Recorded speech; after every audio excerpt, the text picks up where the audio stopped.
Amid the grandeur of the Babylonian Empire, where laws were absolute and kings viewed themselves as semi-divine, a royal decree would put to the test not only the faith of three young men, but also reveal the power of a God who never abandons those who honor him.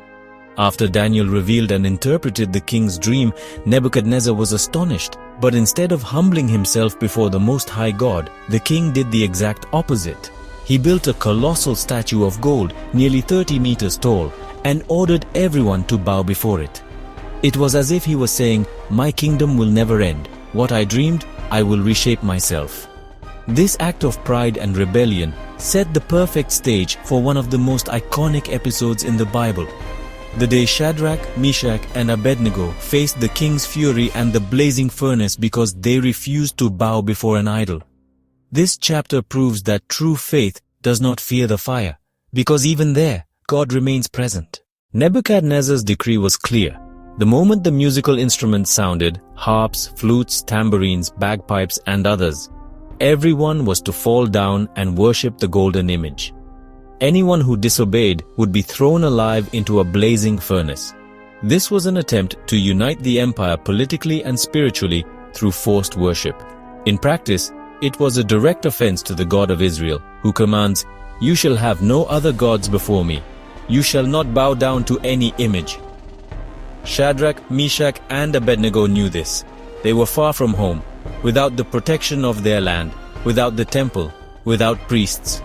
Everything around them suggested it was safer to give in. But within them burned a flame of loyalty stronger than the king's fire.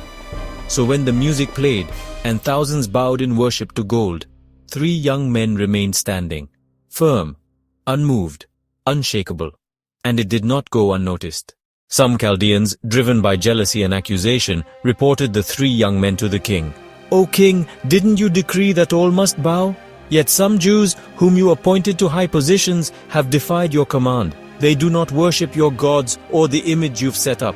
Nebuchadnezzar was furious. His pride had been wounded. How could anyone challenge his authority?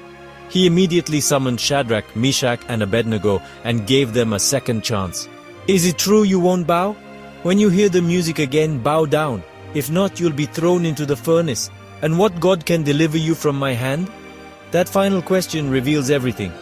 Nebuchadnezzar didn't understand the God of Israel. He believed no deity could stand against him, but he was about to witness the impossible. And then came one of the most powerful declarations of faith in all of history. "O king, if we are thrown into the furnace, our God is able to deliver us. But even if he does not, we will not serve your gods or worship the image you have set up." The response enraged the king even more. He ordered the furnace to be heated 7 times hotter than normal. The heat was so intense that the soldiers who threw the men in died from the flames. Shadrach, Meshach, and Abednego were bound and cast into the fire. For everyone watching, it was over. But heaven was not silent. Suddenly the king leaped to his feet in astonishment and asked, "Didn't we throw 3 men into the fire? I see 4, unbound and walking in the flames, and the 4th looks like a son of the gods." It was the miracle. God had not kept them from the fire, but he sustained them inside it. The Lord's presence entered the furnace, burning only the ropes, protecting their bodies, and proving that those who honor God are never alone, even in the most extreme trials. Nebuchadnezzar approached the furnace and called the young men out. They stepped out, and everyone saw something extraordinary. Not even the smell of smoke was on their clothes. Not a hair was singed. The king then declared before everyone, "Blessed be the God of Shadrach, Meshach, and Abednego, who sent his angel and delivered those who trusted in him." He then issued a new decree, recognizing the sovereignty of the God of Israel and forbidding anyone to speak against him. More than that, he promoted the 3 young men even further, giving them positions of honor in the empire. What began as a threat became a testimony.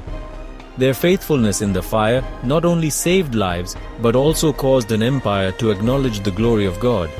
This story shows us that the greatest miracle is not escaping the furnace, but standing firm in it, knowing that God is with us in the fire.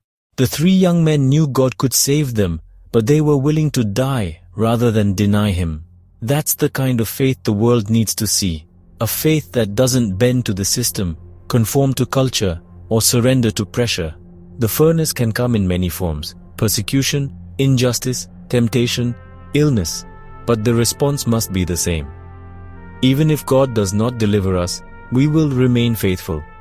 God still shows up in the fire. And when He enters the furnace with you, what was meant to destroy you becomes the stage for a powerful testimony. Instead of consuming you, the fire frees you. Instead of bringing shame, it brings honor. Instead of silencing you, it turns you into a megaphone of divine glory. That's what happened in Babylon, and it can still happen today.